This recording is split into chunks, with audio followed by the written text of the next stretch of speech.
Bonjour à tous, c'est Noémie Maclair, on se retrouve aujourd'hui pour le tutoriel Fimo de ce petit panda.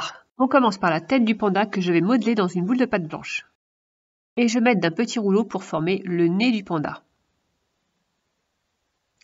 Dans de la pâte noire finement étalée, je vais faire 2 gouttes avec un emporte-pièce.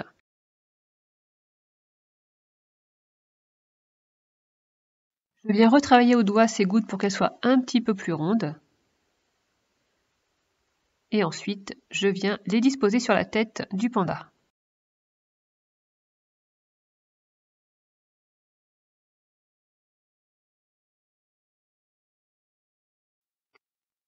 Ensuite, j'essaye d'enlever cette épaisseur avec un rouleau.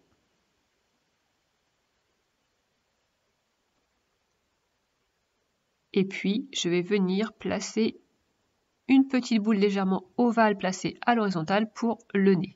Je creuse l'emplacement des 2 yeux. J'y place 2 petites pastilles de pâte blanche que je viens bien mettre au fond.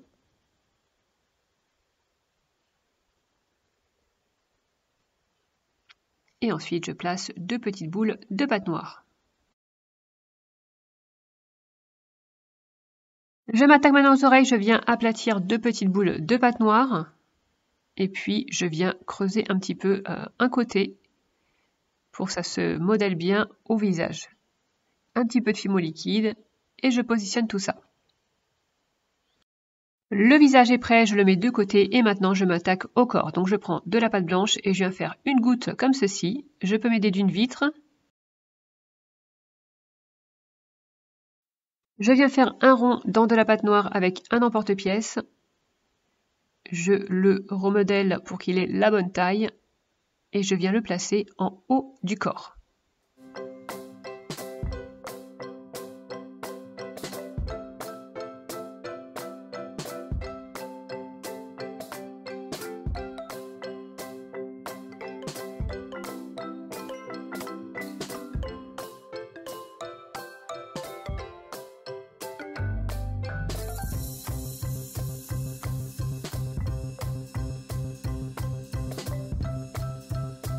Dans de la pâte noire, je viens faire les pattes arrière du panda.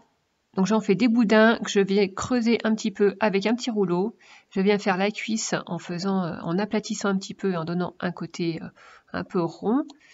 Et puis la petite patte, j'ai du mal à expliquer ce que j'ai fait. J'espère que vous comprenez en images.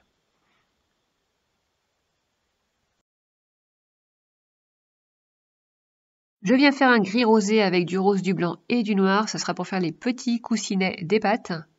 Voilà la couleur que j'obtiens. Je l'étale très finement à la pâte à machine. Je viens faire 2 gros ronds et 6 plus petits ronds avec des tout petits emporte-pièces. Je positionne d'abord les gros ronds.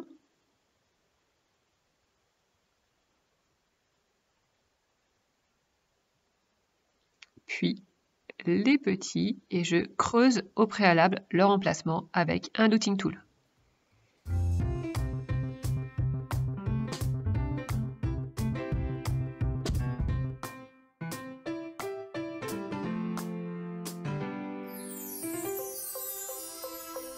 Je passe maintenant aux pattes avant et là aussi pas facile à expliquer. Donc il y a une partie que je vais affiner qui va être la partie épaule et puis la partie main.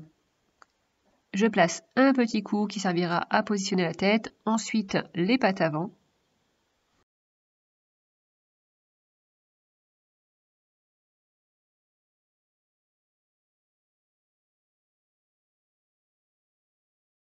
Ensuite, je vais pouvoir positionner la tête, mais je sécurise d'abord avec un petit peu de pâte liquide.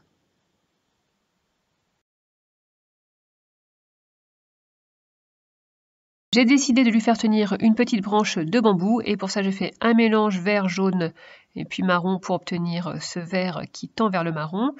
Je viens faire un boudin très régulier avec une vitre.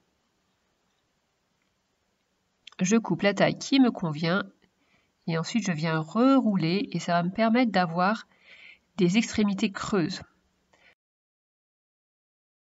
Je viens faire les petites jonctions avec un très fin boudin de pâte marron.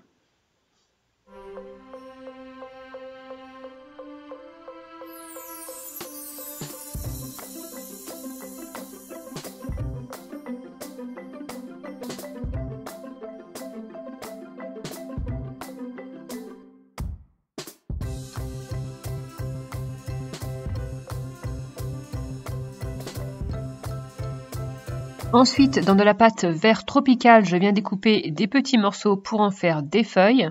Donc je viens allonger les petits boudins et puis les étaler au doigt.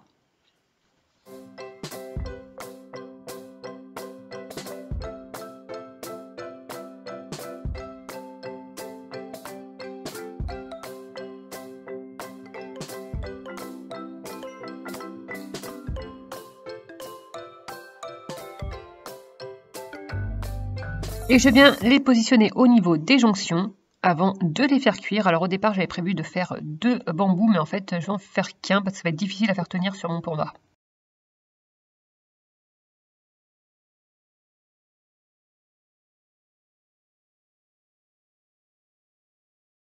Après pré-cuisson et refroidissement de son bambou, je viens le positionner sur le panda, je viens enrouler les bras autour et il me manquait quelque chose, des petites griffes à ce panda. Donc je viens creuser l'emplacement de ces petites griffes avec un outil tool.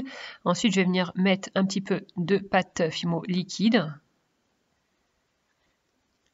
et je vais mettre les petites griffes une par une.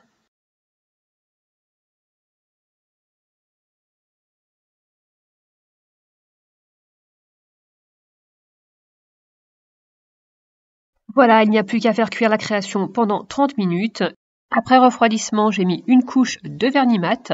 Et voici donc mon petit panda tout prêt. La difficulté de cette création, c'était surtout au niveau des couleurs. Comment vous dire, du blanc et du noir. Il fallait souvent que je me lave les mains, surtout quand je passais du noir au blanc. J'ai nettoyé le blanc avec de l'alcool avant cuisson, avec de l'acétone après cuisson, pour enlever un maximum de petites peluches. Et malgré ça, il peut en rester encore quelques-unes. Voilà, alors un like et un commentaire si le cœur vous en dit, et puis bye bye! Tu peux me suivre sur ma chaîne YouTube et sur mon compte Instagram, et si tu reproduis une de mes créations, n'hésite pas à poster une photo sous le hashtag Tuto Dolly.